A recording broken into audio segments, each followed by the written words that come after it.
प्रार्थना करू। हे सर्व समर्थ थोर आणि पवित्र पवित्र पवित्र सयाश परमेश्वरा देवबाप्पा, राजांचा राजा प्रभूंचा प्रभू तूच आहेस। अवघ्या आकाश व पृथ्वी यांचा उत्पन्न करता तूच आहेस। आणि हे देवबाप्पा, आम्ही उपकार मानतो की तू आमचा परमेश्वर आहेस। हे देवबाप्पा, तू आम्हाला निर्माण केलंस आणि देवबाप्पा तूच आम्हाला सांभाळतोस, चालवतोस, याबद्दल आमचे उपकार मानतो। प्रभूजी, तुला आम्हाला धन्यवाद देतो। मागील आठवडाभर सांभाळून तू आम्हाला पुन्हा एकदा तुझ्या पवित्र मंदिरी घेऊन आलास, उपकार मानतो। प्रभूजी, तुला आम्हाला धन्यवाद देतो। प्रवास आमचा सुखरूप केलास, आमच्या राज्याला राष्ट्राला पाऊस पाणी पुरेसे दिलंस, उपकार मानतो। प्रभूजी, तुला आम्हाला धन्यवाद देतो। सर्व गरजा आमच्या तू पुरवतोस। तुझ्या स्वर्गीय भांडारातून देवबाप्पा आम्हाला काही कमी पडू देत नाहीस, आम्ही तुझे उपकार मानतो। प्रभूजी, तुला आम्हाला धन्यवाद देतो। हे देवबाप्पा, तुझ्या वचनाची भाकर मोडत असताना प्रभू तू आम्हाबरोबर राहा, तुझं वचन तू आम्हाला समजावून सांग, तुझं गौरव देवबाप्पा तू आम्हाद्वारे करून घे। काही चुकल्यास प्रभू तू आम्हाला क्षमा कर। ही लहान प्रार्थना आमचा धन्य तारणारा प्रभू श्री ख्रिस्त याच्याद्वारे मागतो नाही बापा, आमेन। आज आपण लुका शुभवर्तमानाचा 16वा अध्याय आणि 1 ते 13 ही वचनं आपण वाचलेली आहेत। त्यामध्ये एक श्रीमंत मनुष्य आहे, लूक 16 1 ते 13, आणि त्याचा एक कारभारी आहे। आणि तो कारभारी त्या श्रीमंत माणसाचं जे धन आहे, संपत्ती आहे, ती उडवतो असा त्या कारभाऱ्यावर आरोप आहे। तर हा श्रीमंत मनुष्य म्हणजे प्रभू श्री ख्रिस्तांनी दिलेला दाखला आहे, आणि त्यामुळे श्रीमंत मनुष्य म्हणजे परमेश्वर आहे। आणि कारभारी जो त्याची संपत्ती धन उडवतो ते म्हणजे आपण आहोत। आणि आपल्यावर आरोप केलेला आहे, कारभाऱ्यावर आरोप केलेला आहे की हा संपत्ती उडवतो। आणि जर असं झालं तर त्या श्रीमंत मनुष्याने बोलून कारभाराला म्हटले की तू हिशोब दे, कारण यापुढे तुला कारभार पाहायचा नाही। म्हणजे प्रभू श्री ख्रिस्त आपल्याला सांगत आहे की परमेश्वर हिशोब घेणार आहे, आणि जो योग्य नाही कारभार करत त्याला त्याच्या पदावरून काढून टाकणार आहे, त्याला ते काम पुन्हा करायचं नाही। देवाची स्तुती असो। परमेश्वर जो आहे तो हिशोब घेणार आहे आपला, आणि परमेश्वराने आपल्याला दिलेलं जे धन आहे, संपत्ती आहे, त्याचा हिशोब आपल्याला द्यायचा आहे। तो आपण उडवतो का सत्कारणी लावतो याचा हिशोब आपल्याला द्यायचा आहे। तर तो न्याय होणार तेव्हा न्याय कोण करणार आहे ते आपल्याला कळतं। प्रगटीकरणचा 20वा अध्याय आहे, आपण काढूया। प्रगटीकरणचा 20वा अध्याय आणि 11 ते 15 ही वचनं आपण पाहू। हां हां हां हां हां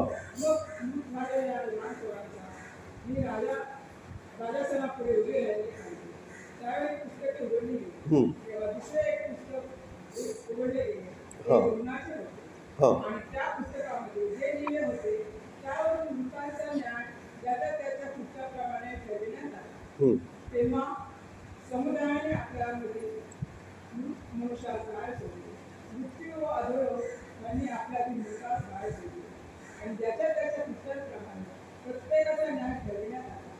तेव्हा मरण व अधोलोक ही अग्नीच्या सरोवरात टाकली गेली। अग्नीचे सरोवर हे दुसरे मरण होते। ज्या कोणाचे नाव जीवनाच्या पुस्तकात लिहिलेले सापडले नाही, तो अग्नीच्या सरोवरात टाकला गेला। Praise the Lord. देवाची स्तुती असो। 20वा अध्याय प्रकटीकरण 11 ते 14 15 ही वचनं अशी आहेत की एक पांढरं सिंहासन आहे, त्याला श्वेत सिंहासनाचा न्याय म्हणतात। त्यावर एक जण बसलेला माझ्या दृष्टीस पडला असं योहान म्हणतो प्रकटीकरणमध्ये, आणि तो बसलेला जो आहे तो प्रभू श्री ख्रिस्त आहे। श्वेत सिंहासनाचा न्याय करणे प्रभू श्री ख्रिस्तावर सोपवून दिलेला आहे, आणि ज्याच्या त्याच्या कृत्यांप्रमाणे तो न्याय करत आहे असं आपल्याला 13व्या वचनांमध्ये पाहायला बसतं। ज्याच्या त्याच्या कृत्याप्रमाणे प्रत्येकाचा न्याय ठरवण्यात आला, आणि ज्याचं नाव जीवनाच्या पुस्तकात लिहिलेलं आढळलं नाही, जो येशू ख्रिस्ताला स्वीकारतो आणि येशू ख्रिस्ताच्या शिकवणीप्रमाणे चालतो, त्याचं नाव जीवनाच्या पुस्तकात आहे। आणि जो येशू ख्रिस्ताला स्वीकारत नाही, त्याच्या शिकवणीप्रमाणे चालत नाही, त्याचं नाव जीवनाच्या पुस्तकात नाही। आणि ज्यांचं नाव जीवनाच्या पुस्तकात सापडलं नाही त्यांना कुठे टाकलेलं आहे? अग्नीच्या सरोवरात टाकलेलं आहे। मरण, मृत्यू, अधोलोक हे अग्नीच्या सरोवरात टाकलेला आहे. तर असं म्हणतात की जो एकदा जन्मतो तो दोनदा मरतो, है ना. एकदा जन्मतो म्हणजे मातेच्या उदरातून एकदाच जन्मतो, तो दोनदा मरतो. दोनदा मरतो म्हणजे एकदा मरतो आणि पुन्हा दुसरं मरण आता दिलं नाही ते, हा अग्नीच्या सरोवरात टाकले गेलं, ते दुसरं मरण आहे. 14व्या वचनात सांगितलं, जो एकदा जन्मतो तो दोनदा मरतो, आणि जो दोनदा जन्मतो तो एकदा मरतो. दोनदा जन्मतो म्हणजे एकदा मातेच्या उदरातून आणि दुसऱ्यांदा नव्याने जन्म. कसा? नव्याने जन्म, पवित्र आत्म्याने जन्म. मग येशू ख्रिस्ताची दया, क्षमा, प्रीती ही शिकवण जो अनुसरतो तो दोनदा जन्मतो, आणि जो दोनदा जन्मतो एकदाच मरतो, पृथ्वीवरचं मरण, नाही का. आणि त्याला दुसरं मरण नाही. दुसरं मरण म्हणजे नरकाचं मरण आहे, अग्नीचं मरण आहे, ते दुसरं मरण नाही. म्हणून दोनदा जन्मलं पाहिजे आपण, नाही का. आणि ते पहिलं मरण जे आहे, पृथ्वीवरचं मरण, ते सुद्धा काही लोकांना नाही भेटणार. कारण जर प्रभू येशू ख्रिस्त आला अवकाशात तर मग त्यांना ते पहिलं मरण पण नाही भेटणार, डायरेक्ट ते येशू ख्रिस्ताकडे घेतले जातील. देवाची स्तुती असो. तर जेव्हा आपण देवाच्या इच्छा पूर्ण करायचा प्रयत्न करतो तेव्हा आपण देव आहे याच्यावर विश्वास ठेवतो, नाही का, नाही का. देवाची स्तुती असो. तर आता इथं काय म्हटलेलं, एक अन्यायी कारभारी आहे, तो त्या श्रीमंत माणसाचं धन असंच उडवतो. तर त्याने काय काय केलेलं आहे बघा. त्याला हिशोब द्यायचा आहे म्हटल्यावर आणि त्याला काढून टाकणार म्हणल्यावर तो घाबरला, आणि त्याने काय केलं, ज्यांना काय कर्ज वगैरे दिलं होतं त्या श्रीमंत माणसाचं कर्ज ह्याच्या हातात होतं ना द्यायला, तर त्यांनी बोलवलं. हा, तुझे किती 100 मण तेल ना, आता 100 किलो तेल बोलूया आपण, नाही का. त्यांनी घेतलं असेल व्यापार करण्यासाठी किंवा विक्री करण्यासाठी, परंतु ह्यांनी काय केलं होतं हुशारी माहिती आहे. तो त्याला म्हणतो, हा 50 मण तेल लिह. मग त्यांनी काय केलं होतं, त्याच्या रोख्यावर, त्याच्या स्टॅम्प पेपरवर लिहून घेतलं होतं 100, पण दिलं होतं 50, आणि असं त्यांची ॲडजस्टमेंट केली होती. आणि 50 उरलेलं कुठं, त्या कारभाराच्या घरी. तुम्हाला माहिती आहे कसा कारभार चालतो बाहेर. ब्रिज बांधायचा आहे, 100 करोड खर्च असेल तर 200 करोड, 500 करोड, असं काय काय होत असतं, नाही का. तर ते एक्झॅक्ट खर्चाच्या अपेक्षा जास्त घेतले जातात. तसंच या अन्यायी कारभाऱ्यांनी केलेलं आहे. काय केलं आहे, 100 त्याच्याकडून लिहिलं, त्याला 100 पाहिजे होतं, परंतु ह्याने काय सांगितलं 50च मिळेल, आणि त्याला 50 दिले आणि 50 ह्याच्या घरी पाठवले. आणि त्यामुळे त्याने पुन्हा त्याला बोलवलं, हा तुला किती 100 लिहिलं ना, ते खोडून 50 लिहूया. म्हणजे त्यांनी 50 घेतलं होतं, त्याला 50च आता परत द्यायचं आहे. दुसऱ्याला बोलवलं, त्यांनी 100 खंड्या गहू घेतले होते, लिहिले होते त्या कागदावर, आणि ह्यांनी काय केलं होतं कारभार, 100च्या ऐवजी दिले होते 80, आणि 20 कुठं पाठवले होते, याच्या घरी. असाच त्याचा अर्थ होतो. मग त्याला बोलवलं, हा किती 100 लिहिले ना, 80 लिहिले. आणि मग श्रीमंत मनुष्य म्हणतो यांनी चांगला कारभार केला, आता हा सुधारला. तो काय म्हणतो श्रीमंत मनुष्य, जेव्हा त्यांनी 100चे 50 लिहिले आणि 100चे 80 लिहिले, तेव्हा अन्यायी कारभाऱ्यांनी शहाणपण केले, यावरून धन्याने त्याची वाहवा केली. अन्यायी कारभाऱ्यांनी शहाणपण केले म्हणजे नुकसान कुणाचं झालं सांगा. नुकसान कुणाचं झालं, श्रीमंत माणसाचं झालं का कारभाराचं झालं? श्रीमंत माणसाचं नुकसान झालं. अगदी बरोबर उत्तर दिलं. कारण त्या माणसाला 100च्या ऐवजी दिले 50. नुकसान तर श्रीमंत माणसाचं झालं की नाही, कारण 50 यांनी स्वतःच्या घरी नेले. तरी पण श्रीमंत माणूस म्हणतो की यांनी शहाणपण केलं. म्हणजे या श्रीमंत माणसाची प्रीती कुणावर आहे? ज्यांनी घेतलं आहे, ज्याला गरज आहे त्याच्यावर आहे. हा, त्याला पाहिजे तेवढं मिळालं ना, त्याच्यावर अन्याय झाला नाही ना, मग हा श्रीमंत मनुष्य खुश आहे. नुकसान, आता सिस्टरांनी उत्तर बरोबर दिलं, नुकसान श्रीमंत माणसात झालेलं आहे. श्रीमंत मनुष्य म्हणजे कोण आहे असं मी सांगितलं तुम्हाला? परमेश्वर. मग परमेश्वराचं नुकसान झालं तर काय फरक पडत नाही असं इथे दिसतं. श्रीमंत माणसाला काय फरक पडत नाही, हा तू चांगलं केलंस, त्याच्यावर अन्याय केला नाहीस ना, तू चांगलं केलंस असं श्रीमंत मनुष्य म्हणत आहे. नुकसान झालं श्रीमंत माणसाचं पण त्याला काही फरक पडत नाही, इतकं त्याच्याकडं आहे, इतकं त्याच्याकडं आहे की त्या श्रीमंत माणसाला नुकसान झाल्याचा काही फरक पडत नाही. म्हणजे हा श्रीमंत मनुष्य कोण आहे? परमेश्वर. सगळी सृष्टी त्याची आहे असं बायबलमध्ये लिहिलं आहे, त्याला काही फरक पडत नाही. परंतु अन्याय कोणावर करू नका असं परमेश्वराचं म्हणणं आहे, प्रभू श्री ख्रिस्ताची शिकवण आहे. वाचूया आपण एक वचन, स्तोत्र 24:1.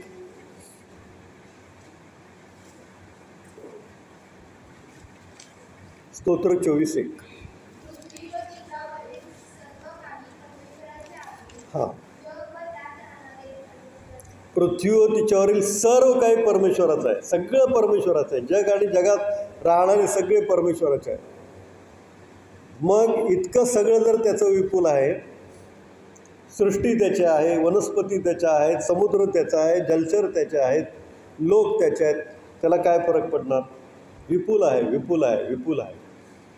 परमेश्वराला काही फरक पडणार नाही, त्याच्या संपत्ती विपुल आहे. आणखी पण तो निर्माण करू शकतो, कारण केवळ शब्दाने त्याने हे सर्व निर्माण केलेलं आहे. आणखी तो निर्माण करू शकतो. 5 भाकरी 2 मासे, 5,000पेक्षा अधिक लोक जेवण उरले की नाही बघा बरं, वर आणि 12 टोपल्या.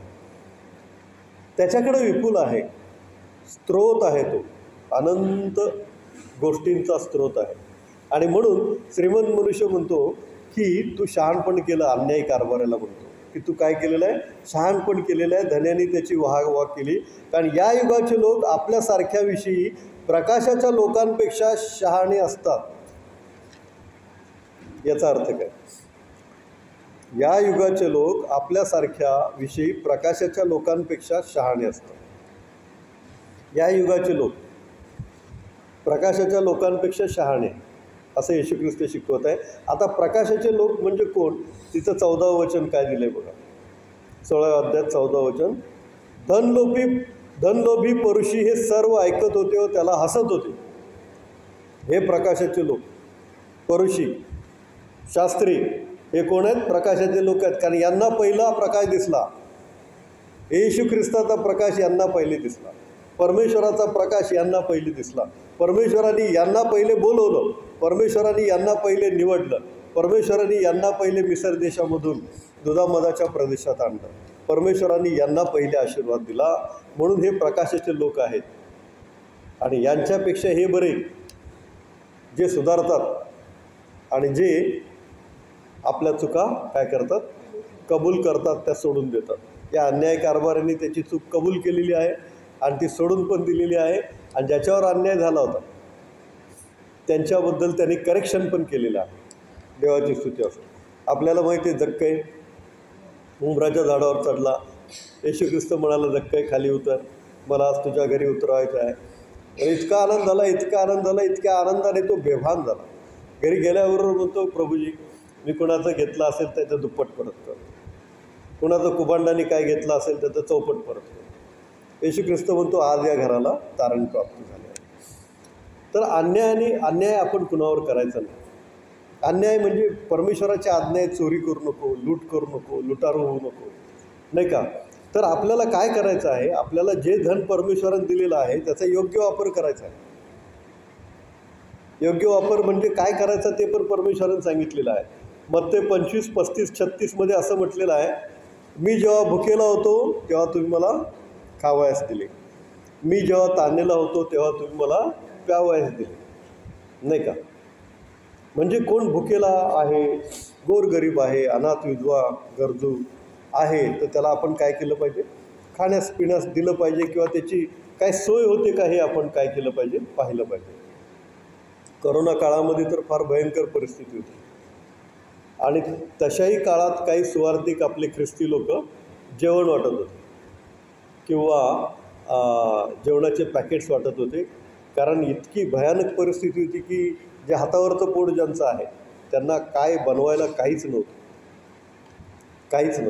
म्हणजे वाळलेल्या भाकरी 2-2, 3-3, 4-4 दिवसाच्या ते तुकडे पण त्यांना खायची वेळ आली होती. असं मी स्वतः बघितलेलं आहे. अशा अवस्थेत जे ख्रिस्ती चांगले सुवार्थिक आहेत ते अशा परिस्थितीत पण काय करत होते, जेवण पुरवायचा प्रयत्न करत होते किंवा धान्य पुरवायचा प्रयत्न करत होते. आणि म्हणून येशू ख्रिस्त म्हणतो की मी जेव्हा भुकेला होतो तेव्हा तुम्ही मला अन्न दिलं, जेव्हा मी तारणीला होतो तेव्हा तुम्ही मला प्यावयास पाणी दिलं. आणि ही संधी थोड्या लोकांना थोड्या वेळांसाठी मिळते, तर तेव्हा ती ज्यांनी घेतली ते निश्चितच आशीर्वाद पावतील. कारण मत्ते 25:21 काय म्हटलेलं आहे आता, मत्ते 25:21. हां हां हां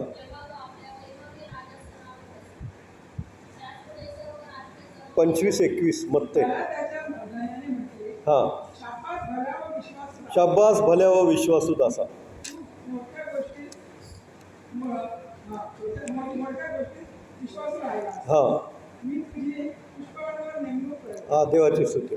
शाब्बास भल्या व विश्वासू दासा. असं जर आपल्याला परमेश्वराकडून ऐकायचं आहे तर परमेश्वराने जे धन आपल्याला दिलेलं आहे त्याचा काय करायला पाहिजे, योग्य उपयोग करायला पाहिजे. भुकेलेला ताणलेल्यांना त्यांची आपण सोय केली पाहिजे किंवा त्यांना आपण काहीतरी दिलं पाहिजे. देवाची स्तुती असो.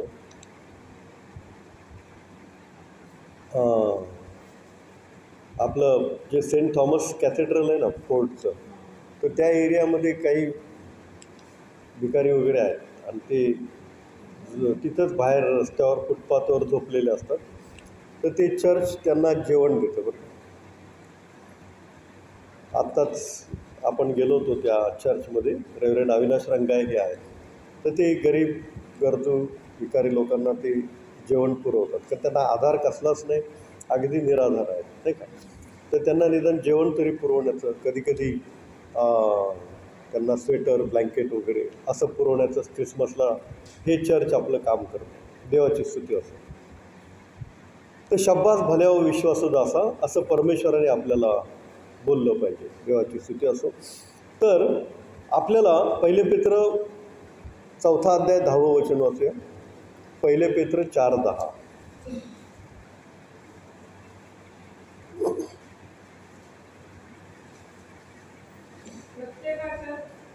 हां प्रत्येकाला जसे सुखाला मिळाले आहे तसे देवाच्या नानाविध कृपेच्या चांगल्या कारभारांप्रमाणे ते एकमेकांच्या कारणी एकमेकांच्या कारणी लावा. चांगले कारभारी व्हा.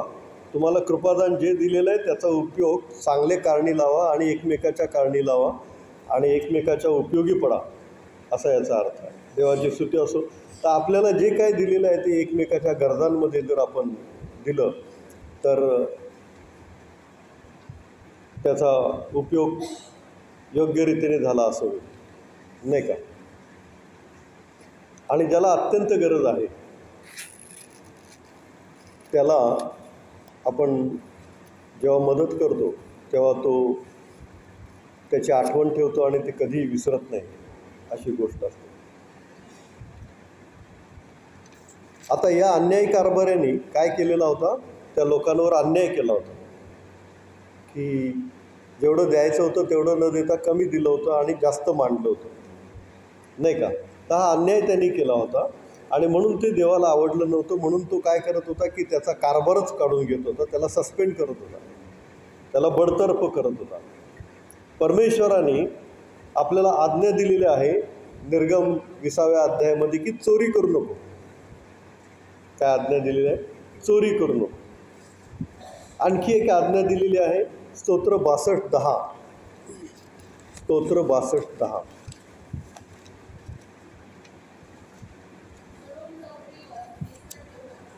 हां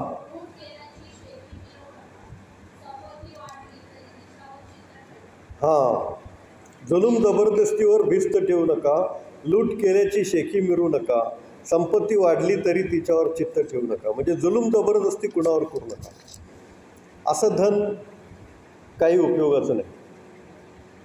आपल्याला माहिती आहे जे उपयोगी पडत नाही दुसऱ्याच्या आणि भरपूर आहे एखाद्याकडे, तर त्या धनाचा काही उपयोग नाही. श्रीमंत मनुष्य आणि दरिद्री लाजार याची गोष्ट आपल्याला माहिती आहे. आणि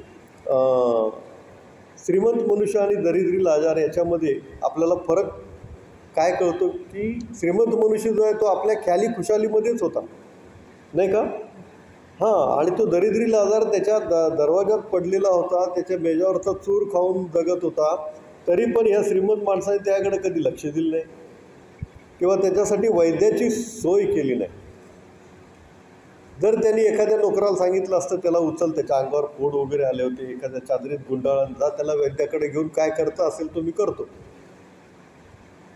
उत्तम शंभरोनीने कसं केलं? तो जो घायल झालेला होता त्याला उचललं, त्याला वैद्याकडे नेलं किंवा उतार शाळेत नेलं आणि याची काळजी घे आणि आणखी काय लागलं तर मी देईन. तसं या श्रीमंत मनुष्याने केलं नाही आणि त्यामुळं काय झालं? श्वेत सिंहासनाचा न्याय झाला लगेच त्याच्या बाबतीत. तो श्रीमंत मनुष्य नरकात गेला आणि त्या दरिद्री लाजाराला मात्र कुठं ठेवलेलं आहे? अब्रामाच्या उराशी, स्वर्गीय राज्यामध्ये. आणि मग तो अग्नीमध्ये तडफडतो श्रीमंत मनुष्य. म्हणजे एखादा दरिद्री जर आपल्याला दिसला, गरजू जर आपल्याला दिसला, त्याला आपण काय मदत करतो तर ती मदत परत पण घ्यायची नाही, परत पण घ्यायची नाही. हां, त्यांनी दिलेत, कधी चांगला झाला, तो मोठा झाला आणि त्यांनी लक्षात ठेवलं, दिली तर दिली, कारण आपण त्याच्या गरजेला ती मदत केलेली आहे. आणि म्हणून नीतिसूत्रे 19 अध्याय 17 वचन तुमचं पाठ असेल, कारण ही ओवी आहे नीतिसूत्रे 19:17. जो दारिद्र्यावर दया करतो तो परमेश्वराला उसने देतो आणि त्याच्या सत्कृत्याची फेड परमेश्वर करेल. काय वचन आहे? वाचा 19:17 नीतिसूत्रे. हां हां हां, परमेश्वराला उसनं देणं म्हणजे काय खायची गोष्ट आहे का? परमेश्वर इतका समृद्ध, राजाला कोण उसने देते का? आणि हा तर आमचा राजांचा राजा आणि प्रभूंचा प्रभू आहे. पण वचन सांगते, जो दारिद्र्यावर दया करतो तो परमेश्वराला उसने देतो आणि त्याच्या सत्कृत्यांची फेड काय करेल? परमेश्वरच करेल, नाही का? पुष्कळ श्रीमंत लोक आहेत आपल्या देशामध्ये आणि पुष्कळ गरीब शेतकरी आत्महत्या पण करतात. कधी यांचं लक्ष त्यांच्याकडे गेलं नाही किंवा कधी ह्यांनी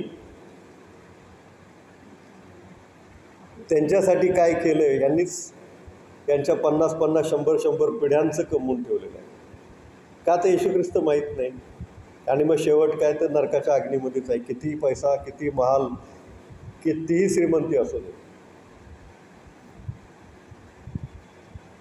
काही उपयोगाची नाही जर ती देवाने दिलेली आहे, दुसऱ्याच्या उपयोगी पडत नाही तर त्याचा काय उपयोग नाही. आता एक वचन आहे इथे, 9वं वचन.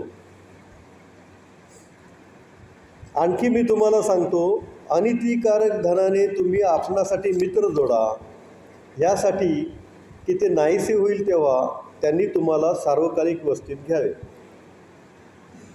म्हणजे काय? अनितिकारक धनाने तुम्ही आपले मित्र जोडा, तुम्ही आपणासाठी मित्र जोडा. अनितिकारक धन म्हणजे काय? लाच घ्यायची. वर अजून अनितिकारक धनाने तुम्ही आपले मित्र जोडा म्हणजे चोरी करायची. ते तर परमेश्वर म्हणतो चोरी करू नये, नको. 10 आज्ञांमध्ये म्हटलेलं आहे, निर्गम 20मध्ये चोरी करू नको. आणि आत्ता आपण वाचलं एक वचन स्तोत्रमधलं, जुलूम करू नको, स्तोत्र 62:10. लुटायचं नाही, दरोडा घालायचं नाही. मग अनितिकारक धनाने आपणासाठी मित्र जोडा असं पण सांगितलं आहे. पुढे असं म्हटले की त्यांनी तुम्हाला सार्वकालिक वस्तीत घ्यावे, सार्वकालिक जीवन मिळेल. अनितिकारक धन म्हणजे काय? अनितिकारक धन म्हणजे सगळं पृथ्वीवरचं धन. ते काय आहे? प्रभू येशू ख्रिस्त काय म्हणतो? अनितिकारक धन. मग आपल्याला वाटेल मी 8 तास काम केलं प्रामाणिकपणे, मी काय चोरी केली नाही, मी काय लाच घेतली नाही, मग माझं अनितिकारक धन कसं झालं? मी तर 8 तास प्रामाणिकपणे काम केलं, माझे पैसे मला मिळाले. पण ते जे पैसे तुम्हाला मिळाले, आजच्या दिवसाची मजुरी 1000 रुपये समजा, ते त्यांनी कुठून आणलेत ते आपल्याला माहीत नाही. चोरी करून आणलेत का, दरोडा घालून आणलेत का, लुटून आणलेत, त्याच्याकडं असलेले, त्याला मिळालेले कुठून आलेत आपल्याला माहीत नाही. जरी आपण प्रामाणिकपणे काम केलेलं आहे तरी ते धन अनितिकारक आहे. आपण अनितिकारक आहोत असं म्हटलेलं नाही. आपण अन्यायाने धन मिळवा असं म्हटलेलं नाही. कारण देवाची आज्ञा आहे चोरी करू नको, देवाची आज्ञा आहे जुलूम करू नको. अन्यायाने धन मिळवा असं म्हटलेलं नाही. अनितिकारक धनाने आपले मित्र जोडा म्हणजे पृथ्वीवरचं जे सगळं धन आहे ते अनितिकारक धन आहे. सगळं धन, सगळ्या देशांमधलं, सगळ्या लोकांजवळ असलेलं सगळं धन जे आहे ते अनितिकारक धन आहे. आणि त्याने आपले मित्र जोडा. मित्र जोडा म्हणजे गोरगरीब, अनाथ, विधवा, पोरकी यांचा तुम्ही समाचार घ्या, कैवार घ्या, मंदिराची, देवाच्या सेवकांची काळजी घ्या. आणि काय, आईवडिलांचा मान राखा, सन्मान राखा, त्यांची काळजी घ्या. आईवडिलांना अनाथ आश्रमामध्ये घालवतो.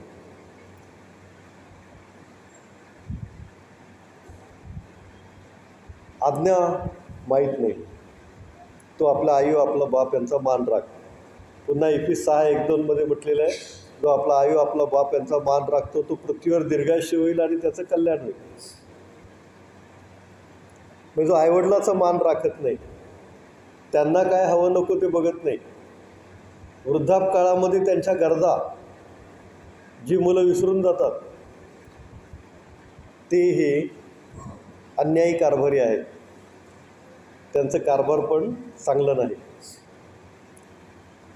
जे देवाच्या कार्यासाठी आपल्या धनाचा उपयोग करत नाहीत ते अन्यायी कारभारी आहेत. पृथ्वीवरचं सगळं धन हे कसं आहे, अनितिकारक धन आहे. जरी आपण प्रामाणिकपणे कमवलं तरी अन्यायाने कमवा असं परमेश्वराने सांगितलेलंच नाही. धनाला प्रभू श्री ख्रिस्त म्हटलेलं आहे अनितिकारक. प्रभू श्री ख्रिस्त काय म्हटलेलं आहे, धनाला बोललेलं आहे अनितिकारक धन, म्हणजे पृथ्वीवरचं सगळं धन. मग कुठलं धन चांगलं आहे हो? कुठलं धन चांगलं आहे सांगा?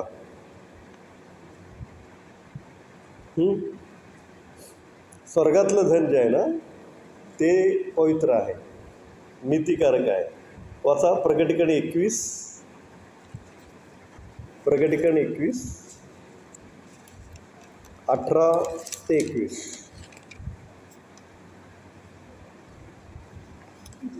तिचा तट यास्फे रत्नाचा होता आणि नगरी शुद्ध काचेसारखी शुद्ध सोनेच होती. तट यास्फे रत्नाचा, बघितलं नाही अजून हे रत्न कसं आहे ते. आणि नगरी कशी होती, शुद्ध काचेसारखी शुद्ध सोनेच होती. म्हणजे तिथं रस्ते कसे आहेत, सोन्यासारखे, सोन्याचे आहेत, सोन्याचे. आणि सोनं पण इतकं शुद्ध आहे की ते प्युअर काचेसारखं दिसतं. तर त्याच्यात तुमचा चेहरा बघितला तरी दिसेल. हे वैभव जे आहे स्वर्गीय ते नीतिकारक धन आहे, ते पवित्र धन आहे. पृथ्वीवरचं कसं आहे, अनीतिकारक. मग तुम्ही प्रामाणिकपणे कमवलं असलं तरी त्याला अनीतिकारक धन म्हणतात. अनितीने कमवा म्हणून सांगितलेलं नाही, अन्यायाने कमवा म्हणून सांगितलं नाही, कारण देवाच्या आज्ञेत चोरी करू नका म्हणून. दुसरं वचन वाचूया. नगराचे तटाचे पाये वेगवेगळ्या मूल्यवान रत्नांनी शृंगारले होते. पहिला पाया यास्पे, दुसरा नीळ, तिसरा शिवधातू, चौथा पाचू, पाचवा गोमेज, सहावा सारदी, सातवा लसणा, आठवा वैडूर्य, नववा पुष्कराज, 10वा सोन लसणी, 11वा याकीत, 12वा पद्मराग, अशा रत्नांची ती नावं आहेत. आता वाचल्यापैकी 12च्या 12 पाठ झाली का तुमची? नाही आहे ना? पण हे लिहिलं योहानाने. त्याची कशी पाठ आहेत? कारण का त्यांनी बघितलं आणि लिहिलं, आणि देवाच्या आत्म्याने तो संचारित झाला होता, त्यामुळे देवाच्या आत्म्याने त्याला ज्ञान दिलं लिहायला. म्हणजे पृथ्वीवरचं सगळं धन अनितिकारक आहे आणि तिथं स्वर्गामध्ये मात्र सगळं धन कसं आहे, पवित्र आहे. तर येशू ख्रिस्त काय म्हणतो, पृथ्वीवर आपलं धन संपत्ती साठवू नका, तिथं काय होईल, कसर्व जंग खातात आहे ना. हे पृथ्वीवरचं सगळं धन कसं आहे, अनितिकारक आहे, ते नाश पावणार आहे, एक दिवस नाश पावेल, कसर खाईल, जंग खाईल. तर स्वर्गात काय करा, आपली संपत्ती साठवा. स्वर्गात काय करा, आपली संपत्ती साठवा. आणि इथं शेवटच्या वचनामध्ये 10-11 काय म्हणतो येशू ख्रिस्त, थोडक्याविषयी विश्वासू जर तुम्ही राहिलात तर पुष्कळाविषयी तुम्ही विश्वासू राहाल. ते खरे धन तुम्हाला कोण सोपवून देईल? जर तुम्ही इथं अशी धनाची विल्हेवाट लावली, तुम्हाला दिलेल्या धनाची, तर स्वर्गात तिथं हिरे आहेत, रत्न आहे, तिथं पण तुम्ही वाट लावाल ना, बरोबर आहे की? मग ते तुम्हाला कोण सोपवून देणार? तिथं जर एखादं रत्न असं तोडलं आणि फेकलं इकडे तिकडे, अशाला परमेश्वर स्वर्गात घेणारच नाही. ज्याला आपल्या पैशाची किंमत नाही, तो असाच उधळतो पैसा.